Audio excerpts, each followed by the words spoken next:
So I'm going to break down a new property for you here. We're looking at about 140 acres in Iowa. And what I'll do first is just talk about this farm on a macro perspective, and then we'll dive into the specific features of it. So just from the farm as a whole, it's a pretty rough farm. And there's really not any tillable ground specifically on this property, except for right over here. We've got some terracing, and really what a terrace is where you've got a long, steep slope, and to prevent erosion, the farmer will go in and make these flat areas. So they're just trying to slow that water down from so much momentum, and maybe grade it so that it goes in, that water runs into a ditch, and it's a lot more of a controlled farming environment and planting environment. So anyways, we've got some tillable ground over here.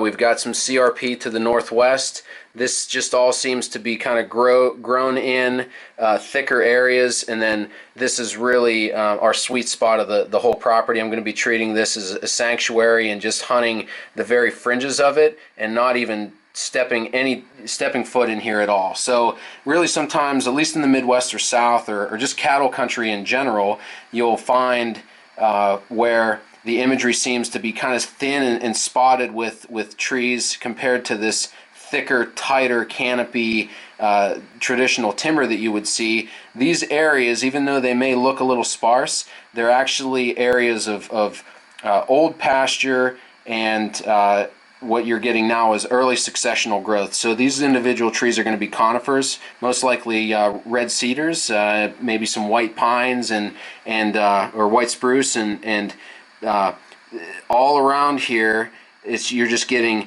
briars and weeds and just all kinds of thickness growing up and getting really primo bedding for these types of areas, and it's actually early successional growth can be a good thing, because not only are you getting the cover with some of these areas growing up, but you're also getting the weeds for some good daytime bedding and browsing. So where the deer are bedding, they're getting up and actually browsing on weeds, and they're getting a lot of nutrition even from a daytime browse. So we've got this area here, early successional pasture, thick rat's nest part of the farm, and then we've got some acreage over here with a draw that's basically connecting a big piece of timber here, and obviously our timber that's going on here. This is going to be a really good travel corridor during the rut. So what I did is actually laid out. I've got white, which would be food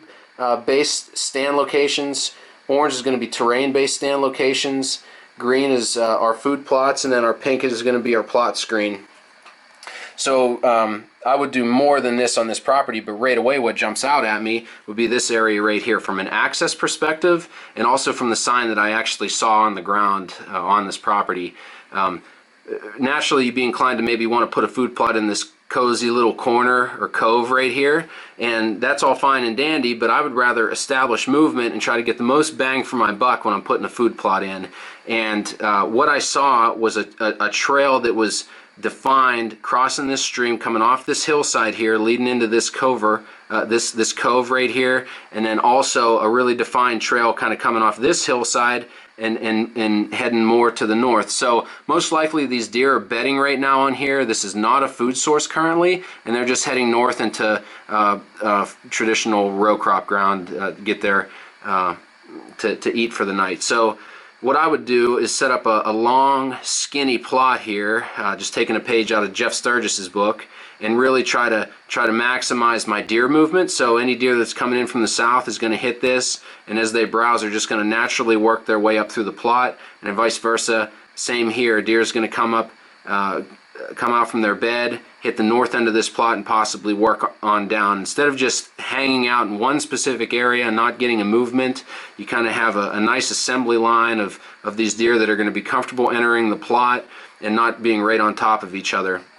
I'd flank it by some plot screen so that I could hide anything that's going on in here from this road, and not allow people to be able to see from the road into the plot, and also make these deer feel more comfortable as they're working their way through here. They can still see end to end, most likely. They don't necessarily feel confined, but they feel safer knowing that nothing's just gonna knowing that they're just not being seen from the road that easy during the daytime.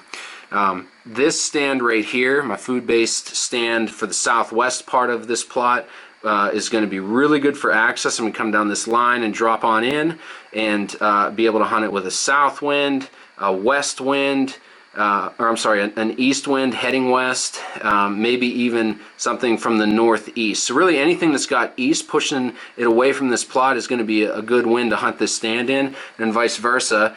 Based on this trail, I would definitely have a stand on the east side of it so that I can hunt anything coming into the plot with a west wind. I mean, this is going to be a really defined trail right here, and I'm going to be able to set a stand site up to get a crack at it with anything with a south wind or a west wind. So that's how I would break down this specific plot, and how I'd go about hunting this stand from a food perspective. And then with a terrain perspective, with our orange stand locations, what I would do is actually, this part of the property right here looks really interesting to me.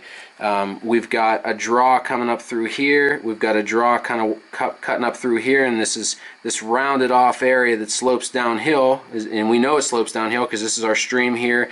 These tighter lines going together means a drastic change in elevation in a short amount of distance. And this is basically almost like a ridge point, or the point of a knoll. So hopefully be able to get a crack at any deer that's working their way along here or along here. And my wind is heading from the west east off this slope. Maybe a southwest that's heading off the slope, or even a south that's heading off and really kind of going into no man's land if I'm hunting this specific movement right here. But this is a really good pinch right here, and that's interesting to me. If the deer would slip behind me, most likely hugging this terrain, my wind is probably still going to blow over his head, and I'll get a crack at him. Coming over here, I've got a double inside corner, so we've got an inside corner right here, fence line coming down, inside corner right here as well. And from a terrain perspective, we've got some tight contour lines again. We've got some steep slope right here leading down to a stream. This just there's just a lot going on right here from a pinching perspective. That's interesting to me.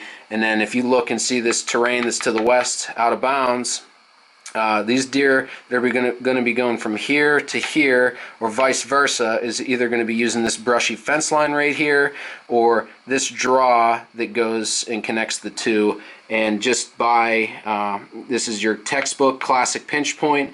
Not going to take too much thought. Just go in here and find a nice tree where you can get some concealment.